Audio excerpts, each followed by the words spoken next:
Everybody can see today I have a new book. Come and take it. It's so interesting, right, Danny? Yes.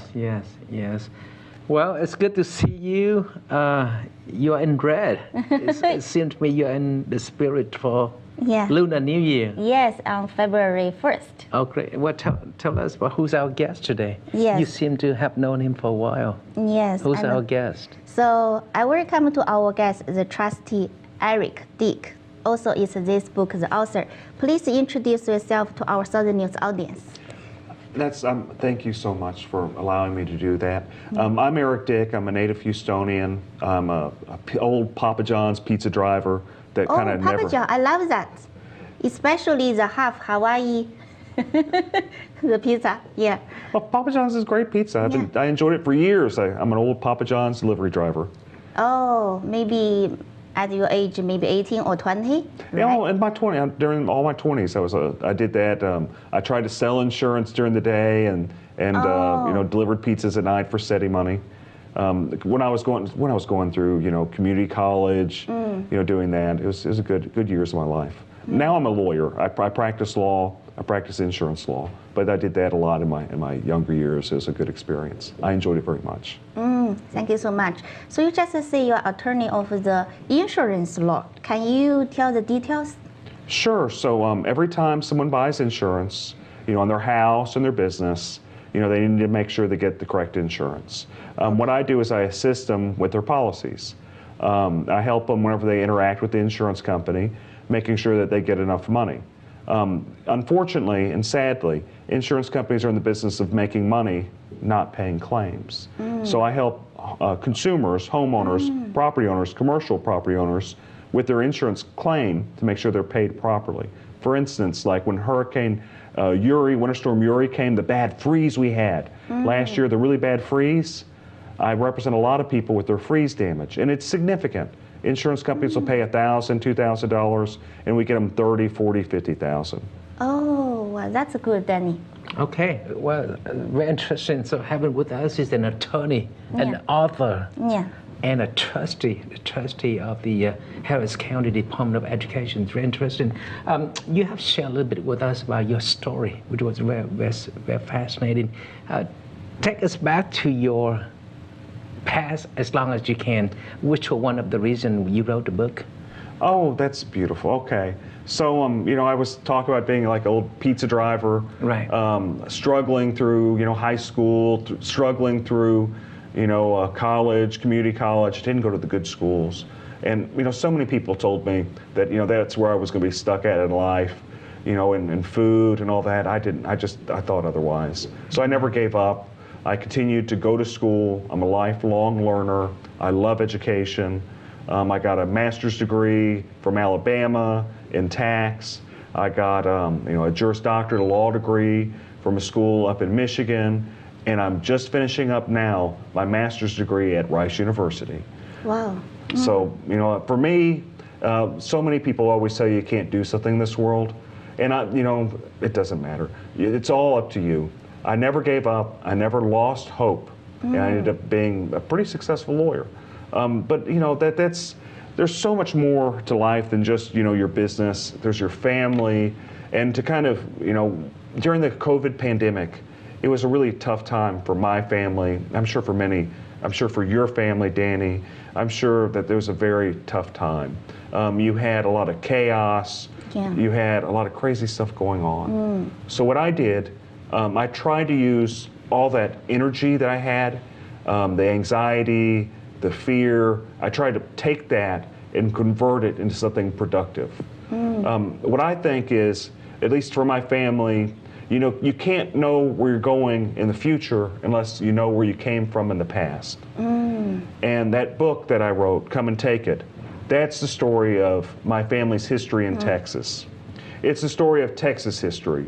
And I think it's a beautiful story. It's an educational story, and it's all factual. It was good use of my energy, and I hope your viewers enjoy it. They can purchase it on Amazon for $12. Wow. Well, let take us a bit further back because I'm very interested in know where you were coming from. So, what did your parents do? So, what kind of family did you grow up in? So we struggled. My family wasn't wealthy. We didn't live. We lived in kind of the poorer areas. My father was a firefighter, and if you know much about being a firefighter, you don't make a whole lot of money. Okay. He struggled. And my mother was a Sunday school teacher, and they don't make very much money either. And we grew up, struggling. Where? In kind of Shepherd Forest, 610 290, Houston. In Houston, Got you. I lived in Houston all my life. Born and raised in Houston. Right. Yeah. So, but that's just, my story is one of just overcoming obstacles. Right. It's not giving up, believing in yourself, having a deep faith in a higher power and doing what you can to better yourself every day. Right. That's my story. Right. How can I better myself every day? Right. What had made you decided to be an attorney? What was the main motivation? It's a chance to help people. There's so many people that are taken advantage of in a lot of different ways. And being an attorney, it's a way to expand your mind. They don't teach law very much in college or in high school, and it's a different language. It was a different language, at least for me, and I enjoyed that. Also, it was like an excuse, to grow as a person. I enjoyed the journey, and that's how you have to take education. Not at where you want to be. Where you want to be is a good stepping. It's a good goals are very important and very powerful. But the whole process, if you enjoy the process, if it's one where you become a better person during the process, it was very amazing for me. I've enjoyed education so much I went back and I'm finishing up my master's at Rice. Took me 3 times to get in. We'll get there. We get there. So, I'm trying to find out.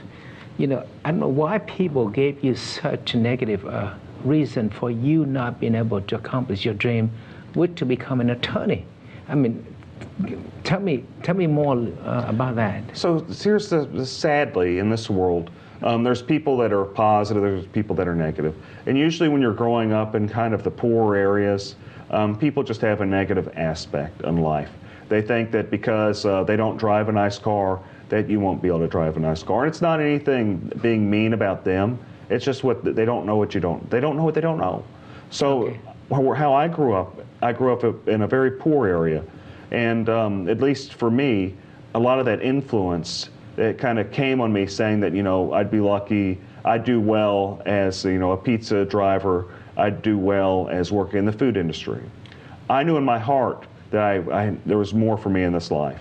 I knew in my heart there was more, and I never gave up. And I continue today. I continue to push myself to grow every day, to learn something new every day, and to be the best person I can be. Right.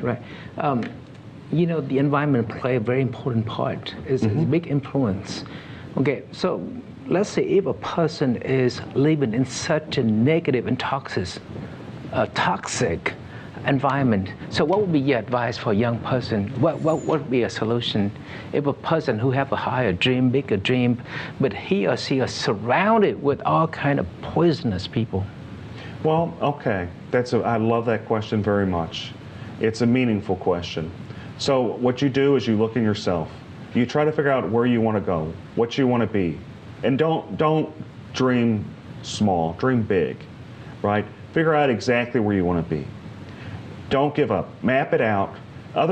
People say things for different reasons. So I guess my first drop of advice would be strong.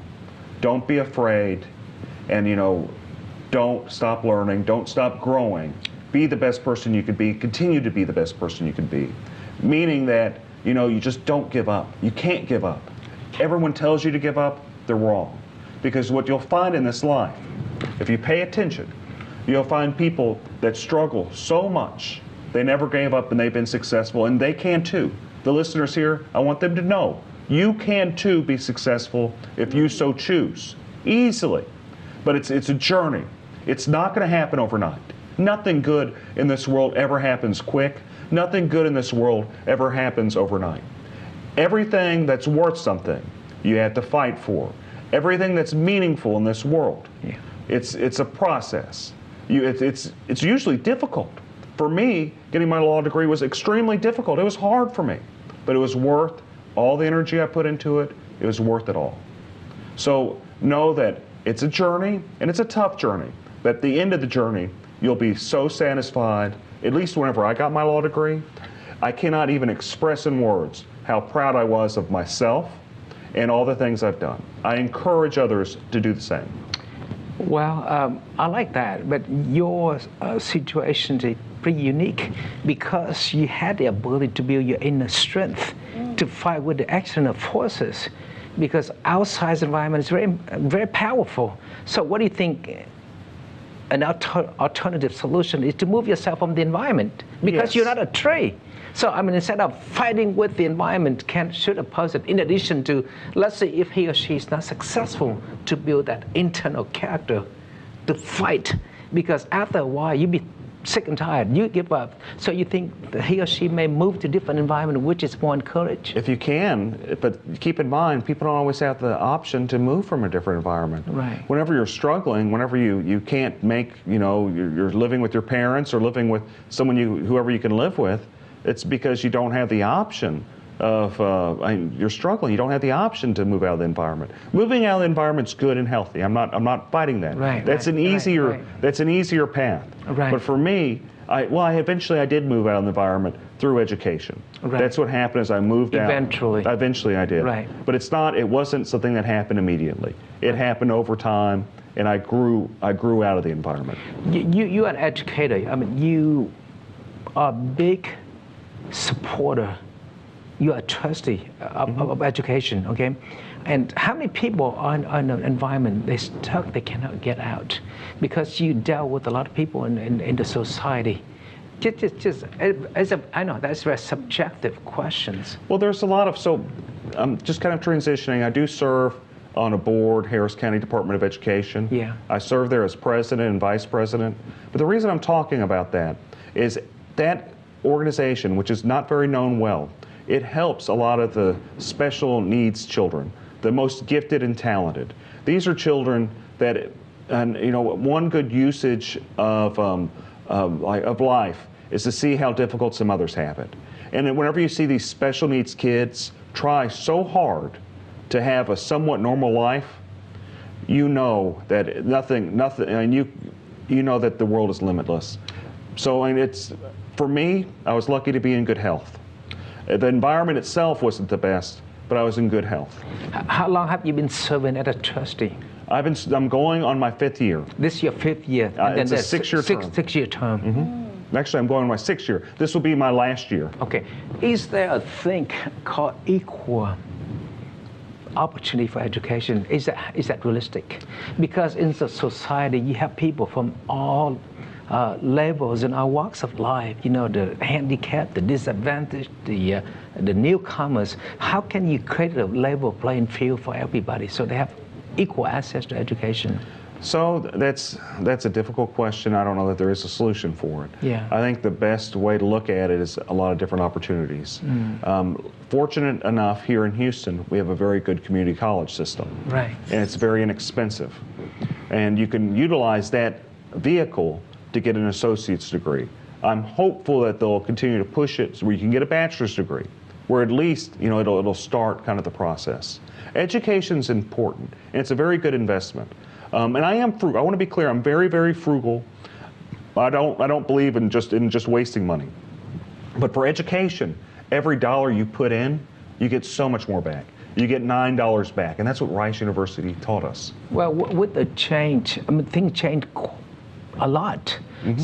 So do you think the core value of education change? Because nowadays people value a person based on productions and performance. So do you think traditional education institutions do have the same value? Because before we go to school because we want to absorb new knowledge, new education. But now with the touch, with the internet, with Google, with YouTube, everybody have equal access to education. So how can traditional education compete with the technology? Oh, that's easy. So you have to understand that you have to be a lifelong learner. Yeah. For me, I'm always learning something new, right? You have to always be interested in expanding your mind. And part of expanding my mind is through formal education. For instance, I started working on my MBA at Rice, and I found that I was doing a lot of things wrong that I believed I was doing very right. And it was because I didn't know what I didn't know. I wasn't marketing to the best of my ability that I could. I wasn't being as efficient as I could. So if you go with the attitude that you can't learn anything new, then you're missing out so much in this world. You can stay in your little comfort zone, your little bubble, and it's a comfortable spot. But if you venture out, if you go and you learn something new, meet new different people, you learn so much. So I enjoy expanding my mind, meeting more different people, learning different cultures. It's just amazing. And this city we live in, this county we live in, we're fortunate to live here because there's so many different cultures. And you see it in the food. You see it in the Vietnamese food, you see it in the Korean food, you see it in the Tex-Mex. You see it in all these different cuisines. That's, if you want to know how diverse our city is, look at the food. Well, I know what you're talking about, but it's a different topic. I'm talking about the cost and benefit. Sky, what are your questions for Eric? I want to back to the book. Happy to talk about the book, Sky. The book is the story of the Tomlinson family. Yes. So may I ask, who is the Tomlinson family? Okay. So as I talked a little bit before, you have to know about where you've been to know about where you're going. For me, the Tomlinsons are my relatives. They're an old family that helped found. They were the founders of Texas.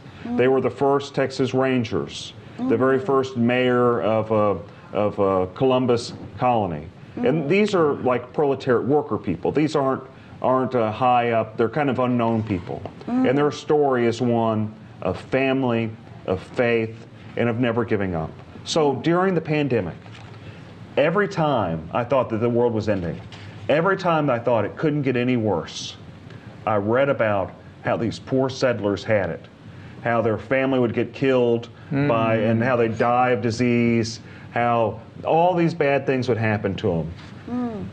And I tell you what, the way that I was at, where I was at in life, with this pandemic, it doesn't look nearly as bad as the settlers had it. Right. At least we have air conditioning, clean water, food. We have a civilized society.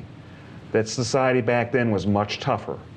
And so the benefit is not only in the end products, but it serves as a source of inspiration for you to overcome. Absolutely. Got you. It's beautiful. Got What you. that was, it was a way for me to deal with an environment that was very troubling to me. Where you look on TV and it's always people attacking each other, always so much negative energy, always people trying to find one way to take one position and just have the exact opposite view of the position. For me, I like, getting to the root of the problem, resolving the problem, coming to a conclusion, not fighting. Fighting takes so much energy. But what I'm going into is, for me, that was a good use of my energy. I felt like I became a better person from writing that book. That's good. This guy, you about to read something? Yeah, I really like you wrote this. Like, Read it. Yeah, don't give up, don't sell out, don't be afraid, don't stop growing, don't stop learning. Every day of life is a blessing. Be the best person you can be. Well, I really like this. And don't forget Dad at the end. Dad. Those are the worst face daughters. Yeah. I wrote that to my daughters because I hope when they're older, I hope maybe one time they'll want to see what their dad has done. Sure. And I hope those are good words of inspiration to them, to know that you are only as good as and only as great. Your greatness is only what you make of it. You're as great. Your limits are only what you put on yourself.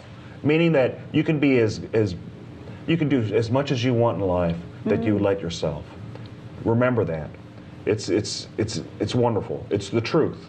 We got a few more minutes, right? Yeah. Okay, would you like to ask? Maybe we ask Trustee Eric Dick why he wants to change his public service position.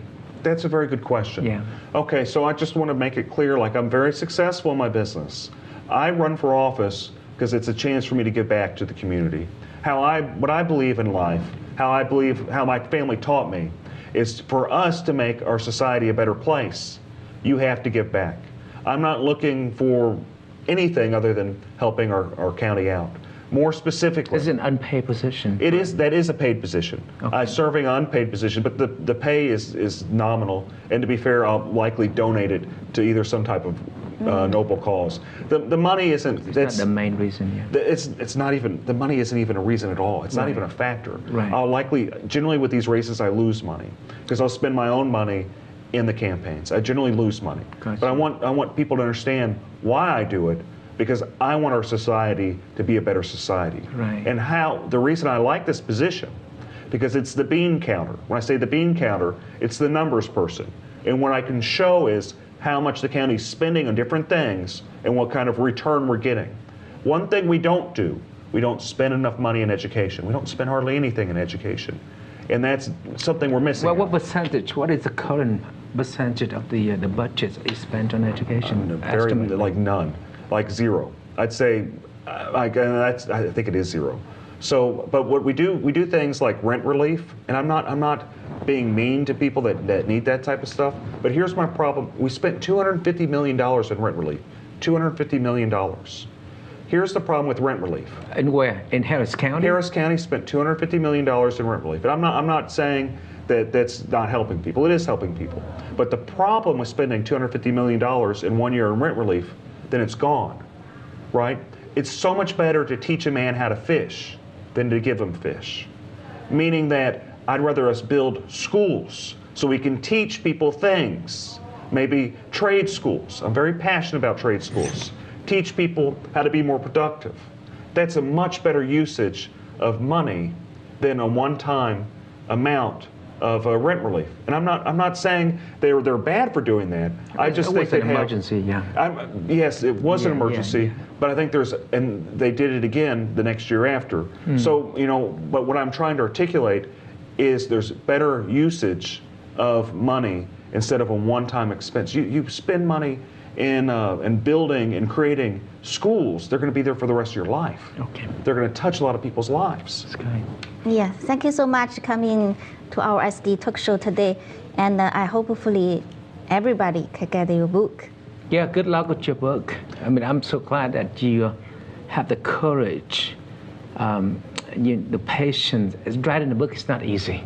Yeah. It takes a lot of focus and mental energies and discipline. But the fact that, I mean, you finally give birth to a book. So your baby came out. Mm-hmm. So Yeah. that's good. I'd like to congratulate you, and we're very happy that you have a message to share with the world. Before we leave the audience, is there any final words? Never give up and be the best person you can be.